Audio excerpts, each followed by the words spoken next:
Mbote na batunios bazolanda biso sikona Escamon télévision balobi chaîne d'actualité chaîne OEP Sarabino toujours d'information à source.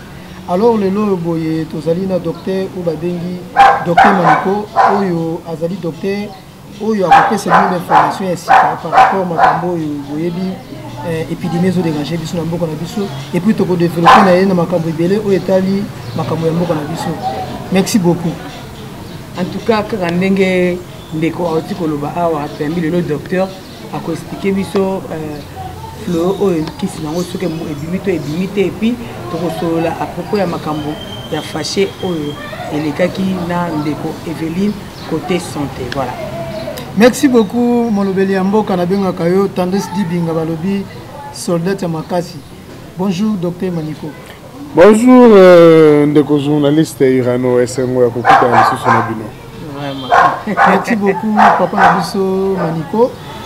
Tozali na esengo kwa mbalo na émission na biso parce que bato bazolanda biso bazaki vraiment besoin bazwa d'éclaircissement par rapport ya phénomène ko babengi coronavirus parce que bato baza mwa yiki mingi bazomituna tokosuka na yango ndenge nini kisi ezozwa mate tozokende wapi bato pe yango ezokomata se komata na ebite nde yango actualité ya liboso tokobeta et puis tokobeta lisusu lisolo ndenge mama lobi ya phénomène moko ya violence na ndeko moko ya artiste comédien tokomeka kosola yango moke bandeko balanda ndenge nini ekoyanola oyo babengi monganga kwa docteur Maniko tongi toyeba phénomène coronavirus boni ozozwa yango na bato bazolanda biso leo mosusu na mokolo ya lelo oyo. Merci ndeko Irano pona motuna otuni kitoko na makambo etali coronavirus.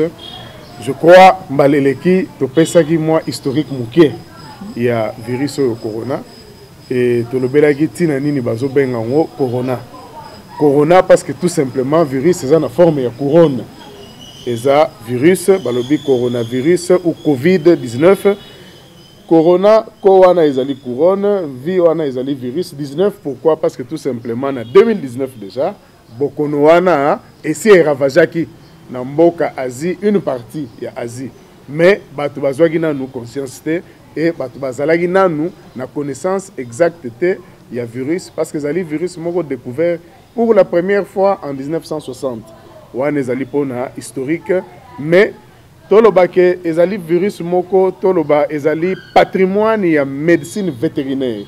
Je crois que bandeko ba médecin vétérinaire bako contredire ngate na maena zali koloba virus oyo ebimi pour la première fois pas ya soso sous forme ya kosu.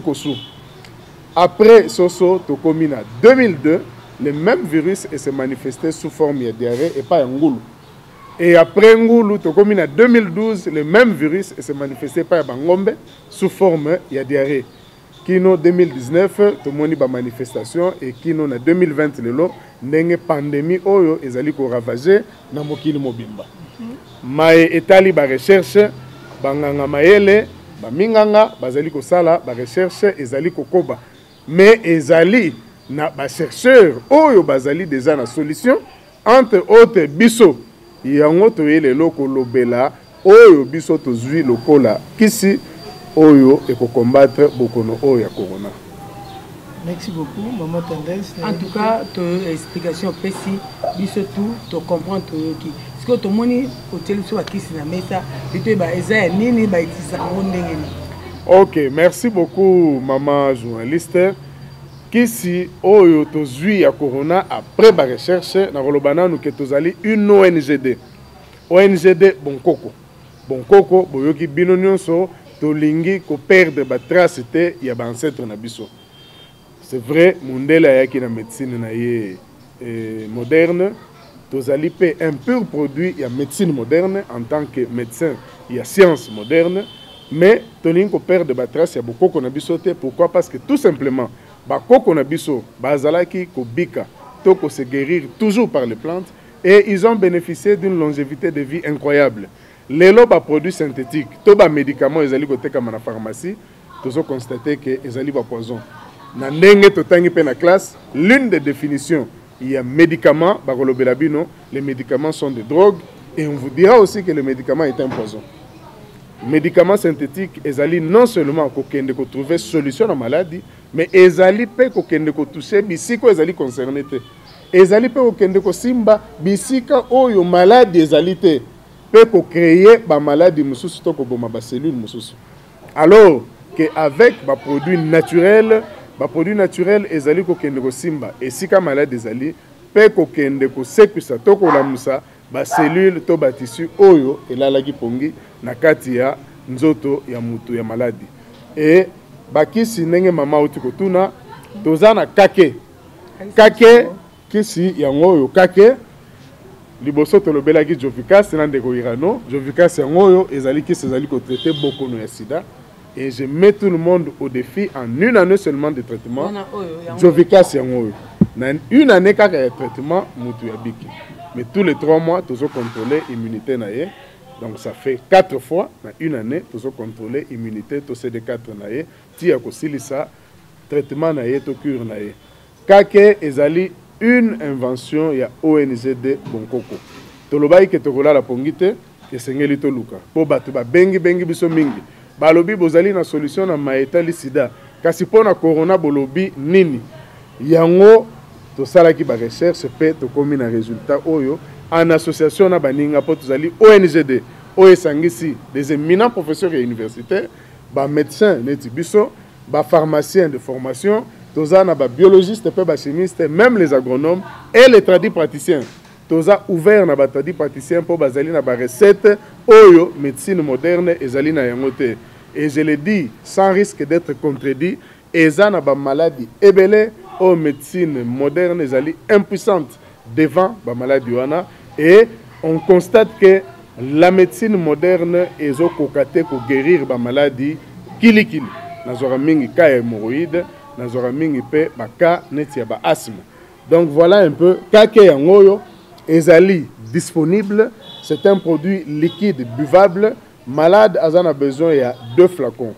Produit ezali testé et analysé dans le laboratoire de contrôle des médicaments et des denrées alimentaires. La Comeda, ezali laboratoire, il y a faculté à sciences pharmaceutiques na université il y a Kinshasa. Et le même produit est Sengamaki na la Faki. La Faki ezali un laboratoire national d'analyse, laboratoire pharmaceutique de Kinshasa. Oyo esikakani ba analysera pe ba testaka ba kisi oyo pharmacien nyonso to chercheur nyonso azali kosala. Merci beaucoup, Docteur Maniko. Je crois que tu es belé, tu es biso, baza surpris à koyoka ke awa pe na mboka na biso déjà na bato ya boni otozaka na bango na mboka basili kozwa médicament ou babengi kisi na kombo déjà ya kake o ezali pe ko soigner bokono ya coronavirus. Mais mingi ba komituna ba komona lokola lisano. Docteur Maniko, ma précaution ni bozui par rapport ya kisi parce que tu es biso nyonso ke bato bazali atteint na virus bazali isolé quelque part. Alors, bino pour na bino, traitement yango s'est passé comment? Même si nous avons une maladie ou un coronavirus, na virus wana akoko se faire traiter à partir ya ndako to akokende toujours ko landa système ya kozala isolé quelque part parce que na mboka na biso o biso nous toza ya koyeba ke il faut nécessairement moto azala na INRB. Bozo que ne ko pesa traitement à partir ya INRB ou soit mutako ko se faire traiter à partir ya ndako na ya résidence na. Merci beaucoup pour la motuna na seki.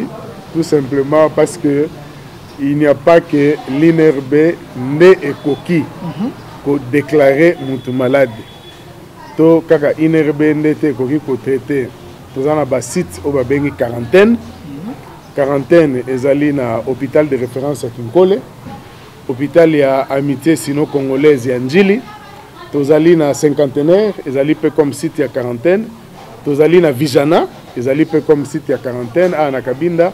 Et tout allez peine en Ngaliema, na pavillon 6, et ça a retenu comme site il y a quarantaine. Alors, Koloba, Batuboni, tout traité, est-ce que tout traité, Bangona Banda, Kuna Biso, Towapi, nous avons des amis, Baninga, Obazali, Baminga, Nganeti Biso, Tozali Pe, Namabota, nous avons la famille, et si ka alerte Zali, Babengi Biso, Tokei, Totali, bas symptômes nyonso o ya maladie ya corona et puis to expérimenter. Na ko préciser que ngai moko nazali ko travailler na kati ya riposte. La coordination o ya corona tozali na ba différentes commissions, nga nazali na commission ya point d'entrée to point d'accès. c'est l'une des commissions où il y a riposte. Donc nous maîtrisons tous les signes par rapport à la maladie. Et dans la moninga moko docteur Mathieu, na centre na bango, bazui 2 cas, peut expérimenter kake, na 2 cas wana, le problème était résolu. Au niveau, il y a ONG, bon coco, émission le kaki na lobaki, on a eu 4 cas auto-traités avec les signes de corona, le problème est résolu. Et Tozali a besoin, nous mettons tout le monde au défi, on a besoin, il y a pas cas, Azali n'a pas cas, à Bengi Bisso, tu peux passer numéro dans cette émission, tu peux traiter Baka et ça sera résolu. Et na lancé qui même appelle dans l'émission même dans mon Konzamboka parce que hier Moutali Bosso a lancé qui appelle na tous les chercheurs oyo bazali na solution baya pour que ensemble to sangisa mayele et que to éradiquer maladie oyo etika biso kimia parce que l'économie en mboka ezali par terre. Maman, merci docteur Toyoki pour na kisi na biso kake et puis pour na bokono na biso ya coronavirus. Surtout comme la deuxième étape il y a le kamou ya viol. Tout motuna po yo oza maele et puis oza munganga, oza mieux placé pour na ko expliquer biso o toza pembeni na ba tala biso ko yeba lelo mwana mwasi ceux qui bateli value, bateli drogue ou value et qui ba violé et puis la fille a commis enceinte. To yeba mutu ya liboso o asalaki yende atie zemi to mutu mbali bosi ngana yebiki zaka mutu liboso alors que yo zamunganga mekana ko stembo la biso likambo biso na mandiko. Merci beaucoup pour la motuna. Si je comprends bien, quand viol oyo mwana mwasi aza drogué peut violer na mibali ebele, c'est ça. Voilà. OK. Nakobanana nous koloba boye. Il n'est pas automatiquement dit que mobali oyo a violé mwasi Moutali Bosso nde yé auteur ya zemi au cas où mwasi a zemi à l'issue ya viol wana. Pourquoi je le dis? Parce que tout simplement ceux qui écoutent maki pendant tant de période de viol que mwasi azalaki na période au bino bobenga période de mabe mais biso to benga ngo période de malamu pour moi si faut bota basi tang baka koluka biso ezalaka pona solution babota période wana au bobenga période de mabe to ovulation ce que kutami que pendant viol moi c'est une période wana admettons que mibali baza 10 oya liboso aleki ce n'est pas lui forcément l'auteur ya zemi oya mibale pe aleki ekoki pe kozala yete peut-être que 3e nde auteur ou 4e ou même 10e na lobby yango et je vais le démontrer. Moutali Bosso gokoleka aza na ba spermatozoïde na ye en tant que mobali net mobali nyonso aza na spermatozoïde na ye. Mais est-ce que ba spermatozoïde wana est respecté ba norme? Il y a ba spermatozoïde oh il y a solo parce que dans les normes nous avons d'abord la pression mobali faut na pression oyo ya kotindika sperme pe ba sperme qui ne libérer ba spermatozoïde tant ba spermatozoïde ezali libéré il faut que ba spermatozoïde wana ezala na mobilité pe une certaine vitesse ya komata otangu mobile azali ko éjaculer sperme et koti na kati canal vaginal et canal vaginal tant que ezali pour progresser pardon et ko kabona nzele ezali mibale ezali ba trompe de Fallope trompe côté gauche ezali trompe na loboko ya mobali pe ezali pe esengeli ba spermatozoïde wana ezali libéré et mata ezali ngomba yango balobaka ke papa soki ozoko suko mata ngomba te il faut ko kene komona munganga po ba segmenter moteur na yo ezala na puissance ko mata ngomba il faut spermatozoïde et mata ngomba est-ce que mobali wana liboso oyo akotaki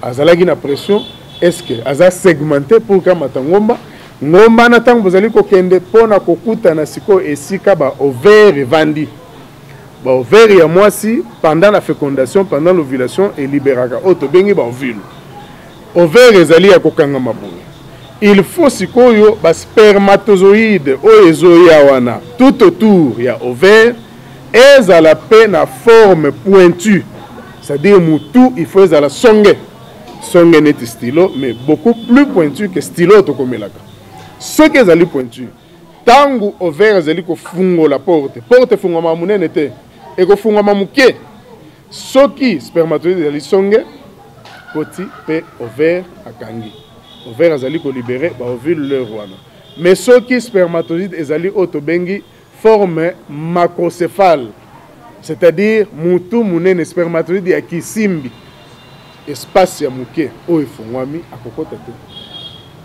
akokota te après un temps ovaire ekokanga baovule ekolibere lisusu te mais l'ovulation dure 48 heures ndenge toyebi soki viole et continue pendant 10 heures de temps pendant 2 heures de temps pendant 1 heure même pendant 48 heures peut-être que c'est la 10e personne oyo aye kokota tant mosusu ya kokozala hauteur ya zemi et à part vitesse pression pe forme ya mutu ya spermatozoïde touti koloba awa nous avons aussi un autre aspect ezali oyo tobengi na médecine incompatibilité antigène anticorps eza na couple mosusu oza mobali na mwasi soit bobalani to bobalani te mais bosanganaka aussi longtemps boza na incompatibilité antigène anticorps c'est-à-dire anticorps ya mobali pe antigène ya mwasi ezobalana te antigène ya mwasi pe anticorps ya mobali ezobalana te bokotikala kobota te ce sera un couple stérile non pas que mobali abotaka te non pas que mwasi abotaka te non pas que mobali abotisaka te mais ezali incompatibilité oyo tolobana antigène anticorps mais soki bosengi mobali akende komeka libanda boyebisi mpe mwasi akende komeka libanda okomona mwasi azwizemi akangami mobali mpe place ake akei kobotisa akei kozemisa. Il y a un autre aspect. Mais docteur, s'il vous plaît, na kati yo malobate, naka oyo neti peut-être par exemple mobali oyo azwaka force na ye peut-être soka meli masanga ou soit meli whisky. Est-ce que naka wana pe ekoko signifier que peut-être à cause de la pression? Oui, pression est gokozala. Mais un autre problème na otukoloba forme ya mutu. Spermatozoïde. Même si alcool est dans autres. Même si alcool est dans autres, mutu wana c'est une maladie batretaka. Ceux qui spermatozoïdes eza kisimbi. Ceux qui eza kisimbi, il faut ba traiter pour ils ont la forme normale. Ceux qui ont la mobilité, c'est-à-dire ba flagelle to mukila ya mataka, mukila, ceux qui ont la vitesse pour mukila ninga na kapo. Neti mukila ya nyoka. Neti mataka oto yebi na mai au bord de la rivière. Car la temps to ba na miket zo kende kokanga mataka wana. Omona ba flagelle na bango to mikila na bango eninga na kambango. Ndenge moko na spermatozoïde matakana il faut elenga na vitesse mais mataka mususu ba spermatozoïde elengaka malembe mususu pe eza na mobilité te to elengaka te alors kolenga wana nde esalaka ke déplacement esalama pe na lombangu pe na vitesse pe pression ezo permettre spermatozoïde amata akoma na niveau ya ba ovaire ndenge na lobi leur ya ovulation tant ovaire azali ko libérer ovule. Donc masanga to alcool et ko stimuler yo. C'est un aphrodisiaque. Et ko peso posa ya mwasi, so ki posa ezalaki te, mais ce n'est pas dit que masanga e ko bongisa forme ya mutu ya ba spermatozoïde. Donc d'être na cas o ya viol o eza tokolo ba eza section ya batu o bazaki ebele par rapport à cas viol, tu peux identifier directement Moutoute. Il faut nécessairement passer par l'examen. On ne peut pas identifier directement auteur et azemi na cas ya nengwana dans moi ça en ovulation et que 10 personnes tomi bali zomi baleki. On ne peut pas directement identifier l'auteur de la grossesse. C'est que na cas oyo to problème oyo bo poser, il faut procéder par des examens. Voilà. Examen nini spermogramme. Spermogramme est pour déterminer vitesse, mobilité, forme, il y a tétard, peu volume, il y a spermatozoïde. Ce qui volume ezali il y a moins de 2 cc ou moins de 2 millilitres, mobile on a gros bot ça moi cité. Mais ce qui volume ezali de 2 millilitres matin, c'est-à-dire qu'il y a une certaine pression, volume déjà et là sera moins pression donc mobile on a à cause de la même robot ça mais il faut aussi voir la forme. Il y a tétard na vitesse, il y a tétard to spermatozoïde na. Donc voilà un peu. Et après cette étape, il y a spermogramme. Ce qui te commune et puis melo oyo moisi aboti. Tant que moisi aboti, on doit nécessairement procéder à l'examen ADN. Hein?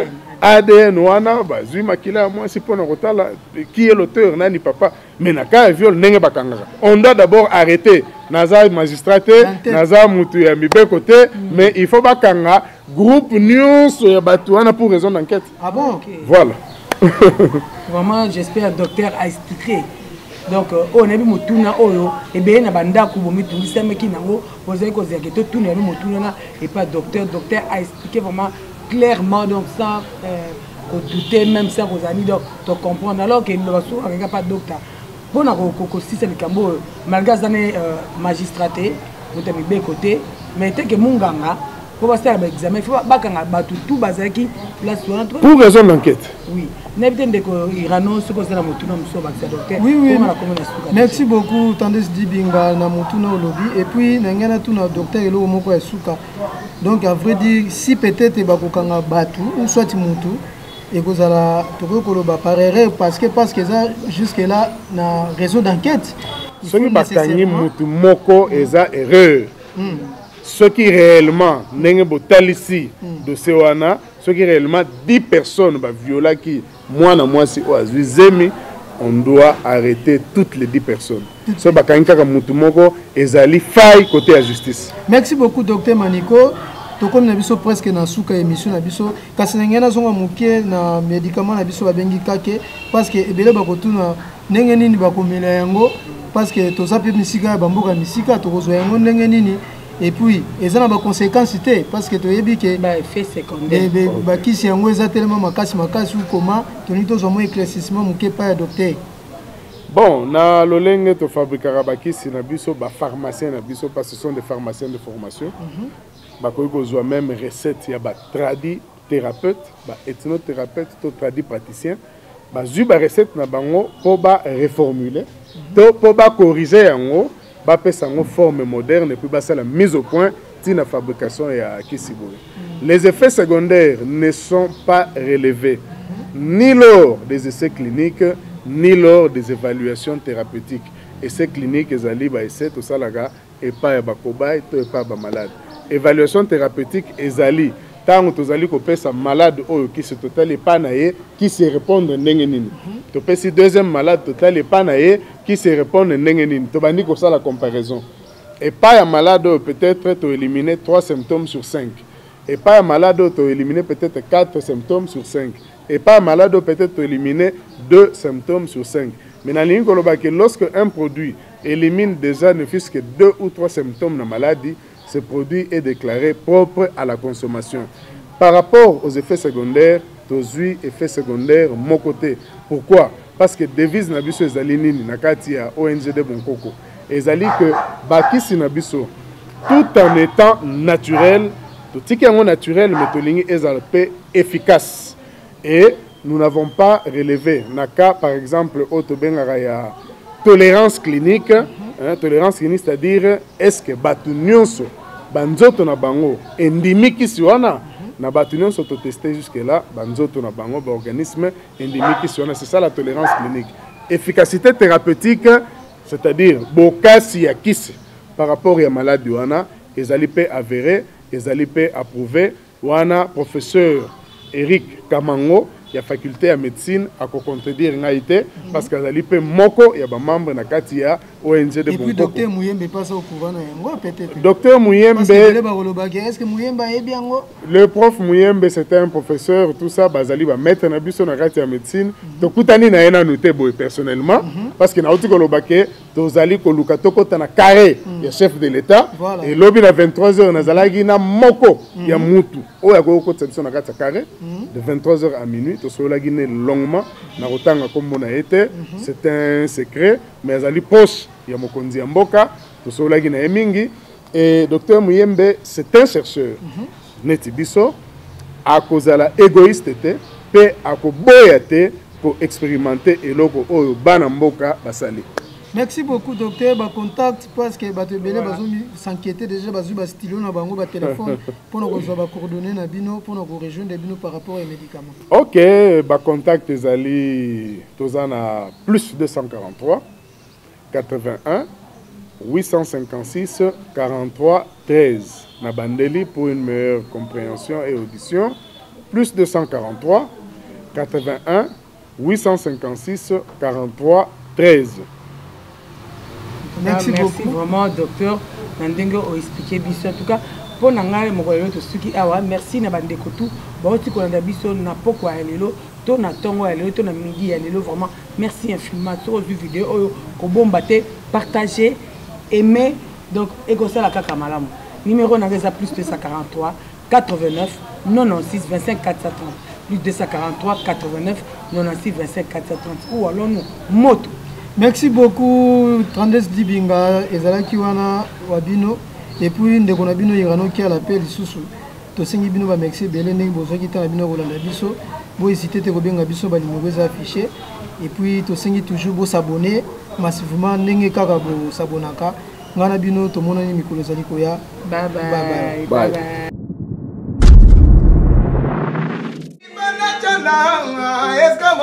Elengi Irano Kiala Eskamonde Elengi Bindere Batu Eskamonde Elengi